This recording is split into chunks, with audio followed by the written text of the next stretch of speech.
السلام علیکم بچوں، امید ہے آپ سب ٹھیک ہوں گے۔ آج ہم نے سبق نمبر 2 کرنا ہے۔ ام المومنین حضرت ام سلمہ رضی اللہ تعالیٰ عنہ جو الفاظ ہیں اس کے معنی کتاب پر ہی موجود ہیں، تو یہ مجھے آپ کو کروانے کی ضرورت نہیں ہے، یہ آپ نے یاد کرنے ہیں۔ یہاں سے ہم شروع کرتے ہیں۔ پہلا سوال، ام المومنین حضرت ام سلمہ رضی اللہ تعالیٰ عنہ کس طرح نبی اکرم صلی اللہ علیہ وآلہ وسلم کی زوجیت میں آئیں؟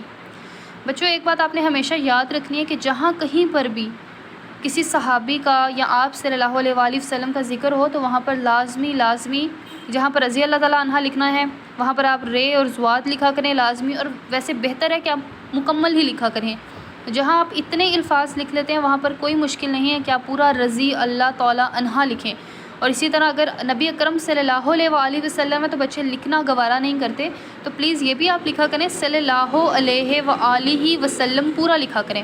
جس طرح یہاں پر بچے نے بھی رضی اللہ تعالیٰ عنہ نہیں لکھا، یہاں پر آنا چاہیے تھا۔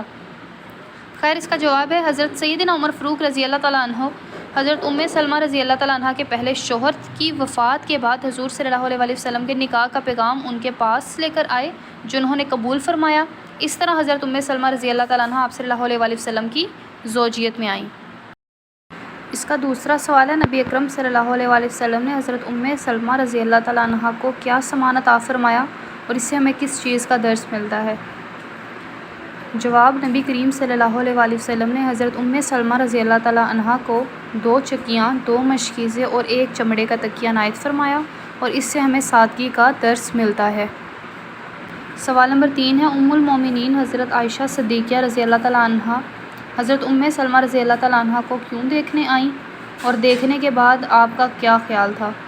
ام المومنین حضرت عائشہ رضی اللہ تعالیٰ عنہ نے جب حضرت ام سلمہ رضی اللہ تعالیٰ عنہ کی خوبصورتی اور حسن و جمال کے بارے میں سنا تو وہ ان کو دیکھنے چلی آئیں، اور دیکھنے کے بعد خیال تھا کہ آپ رضی اللہ تعالیٰ عنہ کے بارے میں جتنا سنا آپ اس سے کہیں زیادہ حسین ہیں۔ یہاں پر آئے گا کے بارے میں جتنا سنا۔ چوتھا سوال ہے، حضرت ام سلمہ رضی اللہ تعالیٰ عنہ کن کن صفات کی مالک تھیں؟ جواب، آپ نہایت فضائل و کمالات کی مالک تھیں، علم، زہد و تقوی اور اخلاق و مروت کی اعلیٰ بلندیوں پر تھی۔ آپ کو دوسروں کی راحت رسانی کا بڑا خیال رہتا، جہاں تک ہوتا کار خیر میں مدد کرتی۔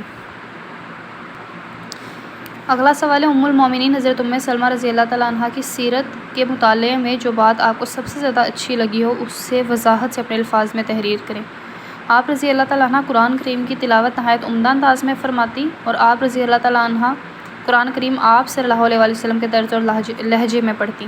تو یہاں پر آپ اپنی پسند کی بھی لائنز لکھ سکتے ہیں، اپنی پسند کا جواب بھی لکھ سکتے ہیں، کیونکہ آپ نے بیسیکلی یہ بتانا ہے کہ جب آپ نے یہ چیپٹر پڑھا، جب آپ نے حضرت ام سلمہ رضی اللہ تعالیٰ عنہ کی سیرت کا مطالعہ کیا تو آپ کو سب سے زیادہ اچھی بات اس میں کیا لگی۔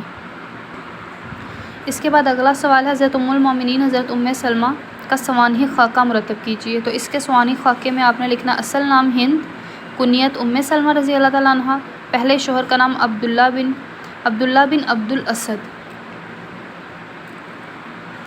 جی ان کے پہلے شوہر کا نام تھا عبداللہ بن عبد الاسد۔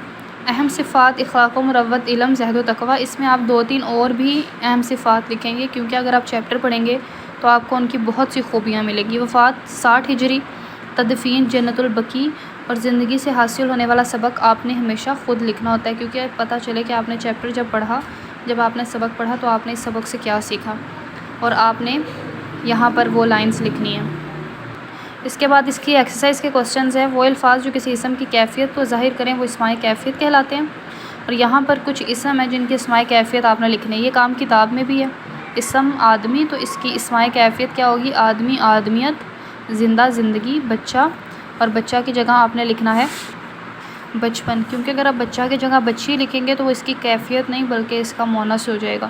موٹا، موٹاپا، بھولا، بھولاپن، دوست، دوستی، برا، برائی، چوڑا، چوڑائی، دیوانہ، دیوانگی، بہودہ، بہودگی، بوڑھا، بوڑھا کا آپ بڑھاپا بھی لکھ سکتے ہیں اور بزرگی بھی، بہتر ہے کہ آپ اس کی جگہ بڑھاپا لکھیں۔ بوڑھا، بڑھاپا، جوان، جوانی، مردہ، موت، اور انسان، انسانیت۔